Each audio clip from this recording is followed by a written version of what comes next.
అనుదిన నిత్యజీవపు మాటలు. దేవుని నామానికి మహిమ కలుగునుగాక. దేవుని వాక్యాన్ని చదువుకుందాము.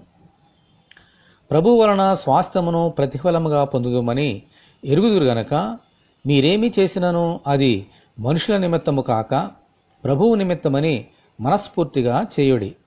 మీరు ప్రభు అయిన క్రీస్తునకు దాసులే ఉన్నారు. కొలస్సీలకు రాసిన పత్రిక 3వ అధ్యాయము 23, 24 వచనములు. ఒకప్పుడు మనమందరము పాపములకు దాసులమై ఉన్నాం. అయితే దేవుని మహాకృప వలన ఇప్పుడు ప్రభు అయిన యేసుక్రీస్తునకు దాసులమై ఉన్నాం. కాబట్టి మనము అన్ని విషయములలోనూ మన యజమానుడైన దేవునికి ఆయన మాటకు లోబడవలసిన వారమై ఉన్నాం.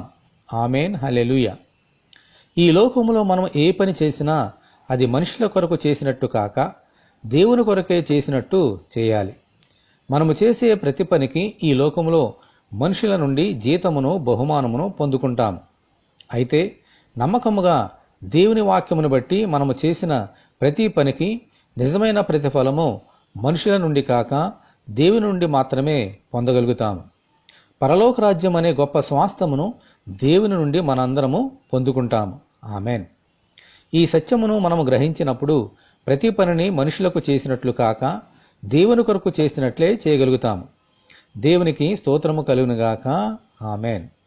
ఇటువంటి కృప కొరకు మనమందరము దేవుని ప్రార్థన చేసుకుందాము.